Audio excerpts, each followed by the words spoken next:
చంద్రరావు గారు, మీరిప్పుడు పార్టీ అధ్యక్షులు, రాష్ట్రానికి దిక్చూచిగా మీరు పనిచేయాల్సిన అవసరం ఉంది తప్ప మీరు ఏ ఆర్ఎస్ఎస్ కి సంబంధించినటువంటి శాఖల పనిచేసేటోళ్ళ లెక్క చేయొద్దని చెప్తున్నా. బీజేపీ అనేది ఈరోజు దేశంలో ప్రభుత్వంలో ఉంది. ఈ భారతదేశంలో ఉన్న రాష్ట్రాలైనా భారతదేశంలో ఉన్న ప్రజలైనా మన ప్రజలందరూ కూడా సమానంగా చూడాల్సిన అవసరం ఉంది. మీకు ఎవరికి అన్యాయం జరిగినా కానీ న్యాయంగా చేయాల్సిన అవసరం అధికారంలో కానీ ప్రభుత్వంలో ఉన్న వారికి ఉంటుంది. ఇవాళ మీరు ప్రభుత్వంలో ఉన్న సెంట్రల్ గవర్నమెంట్లో అధికారంలో ఉన్న పార్టీకి మీరు అధ్యక్షుడు అన్న విషయాన్ని రానున్న రోజుల్లో మరవద్దని, ఇలాంటి తప్పుడు స్టేట్మెంట్లు కూడా ఇవ్వొద్దని కోరుకుంటున్నాను.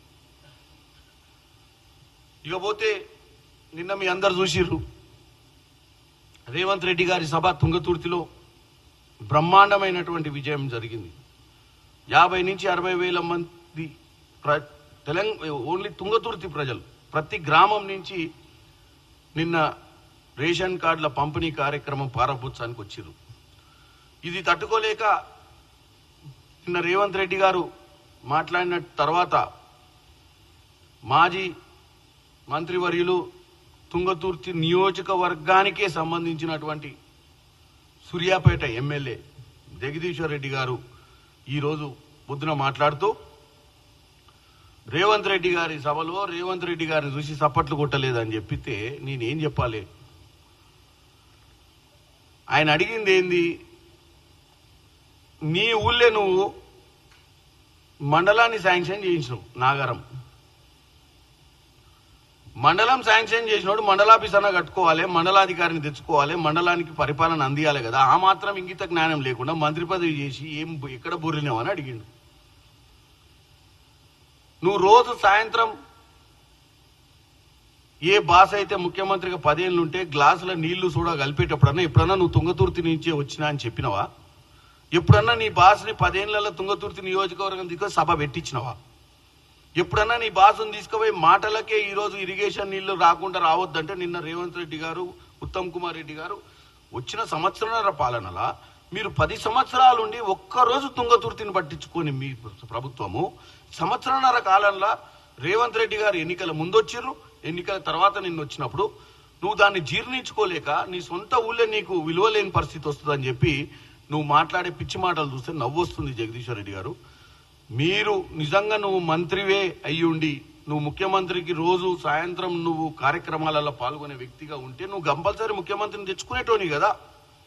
నీ ఊర్లను బాగు చేసుకుంది కదా.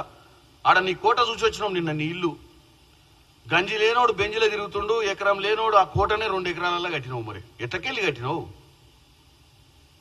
అంటే నాగారం ప్రజలకు తెలియదా? నిన్ను చిన్నప్పటి నుంచి నువ్వు లాగేసుకున్నప్పుడు చూసినటువంటి నాగారం ప్రజలకు నీ గత చరిత్ర ఏందో, నువ్వు ఇవాళ ఏ రకంగా తిరుగుతున్నావు రోడ్ల మీద, నీ కాడ ఎన్ని కోట్లు ఏనంగా వచ్చినాయి, ఇన్ని భూములు ఏనంగా వచ్చినాయి.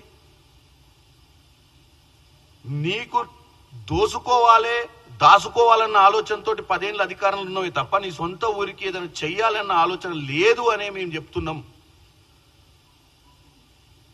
నీకు నిజంగానే ఉమ్మడి నల్గొండ జిల్లా నుంచి 10 ఏళ్ళు మంత్రిగా ఉన్నోనివి ఎంత డెవలప్మెంట్ చేసుకోవాలి? తుంగతుర్తిని చేసుకునే ఓపిక లేదు. ఇవాళ చేస్తుంటే ఓర్వలేవు. ఇది తుంగతుర్తి ప్రజలు గమనించాలి. ఆడ పుట్టి పెరిగిండు అంటారు మీరు, పక్కన ఎమ్మెల్యే గుండు, మంత్రి గుండు, గతంలో ఏం చేయలేదు. కానీ ఏమనంటే వచ్చి ప్రెస్ మీట్లు పెట్టి డ్రామాల మాటలు మాట్లాడే అవకాశం తీసుకుంటుండు. కాబట్టి జగదీశ్వర్ రెడ్డి గారి పిచ్చి పాటలు మానుకోవాలని కోరుకుంటున్నాను.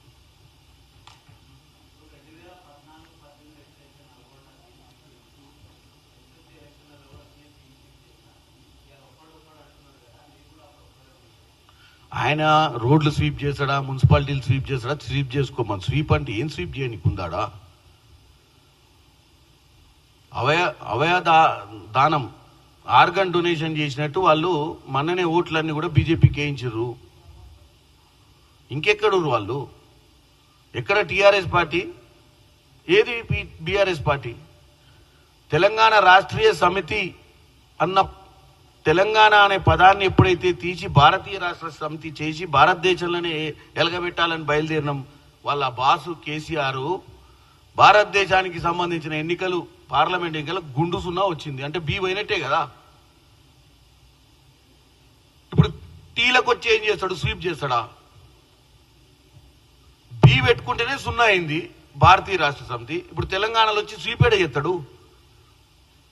ఫస్ట్ అసలు బి ఉంచుతారా తీస్తారా, టీ తెచ్చుకుంటారా తెచ్చుకోరా అనే దాని గురించి చర్చ చేసుకోమని చెప్పండి. పిచ్చి మాటలు మాట్లాడుకుంటా కన్ఫ్యూజ్ అయిపోయి మేమేదో బీసీ కులగణన మేము వచ్చి మా రాహుల్ గాంధీ గారు ఇచ్చినటువంటి భారత్ జోడో యాత్రల స్వతంత్రం వచ్చిన తర్వాత 75 సంవత్సరాలలో ఇంకా సామాజిక న్యాయం జరుగుతలేదు. కాస్ట్ సెన్సస్ చేసి ఏ కులానికి ఎంత ప్రాతినిధ్యం ఇవ్వాలి, ఆ కులంలో ఉన్నటువంటి జనాభా లెక్కల ప్రకారం ఇవ్వాలి అన్న ఆలోచన ఉన్నప్పుడు కొత్తగా ముఖ్యమంత్రి గారు 23లో ఆయన భారత్ జోడో యాత్ర చేసిన తర్వాత ఇక్కడ ముఖ్యమంత్రి అయిన తర్వాత రేవంత్ రెడ్డి గారు ఆయన చెప్పిన మాటలను తీసుకొని 100% ఆయన మాట నిలబెట్టాలని చెప్పి తెలంగాణలో శాస్త్రీయబద్ధంగా ఈరోజు బీసీ కులగణన మనం చేసిన తర్వాత బీజేపీ వాళ్ళు కూడా అక్కడ దాన్ని తీసుకొచ్చే ప్రయత్నం చేస్తున్నారు ఇప్పుడు.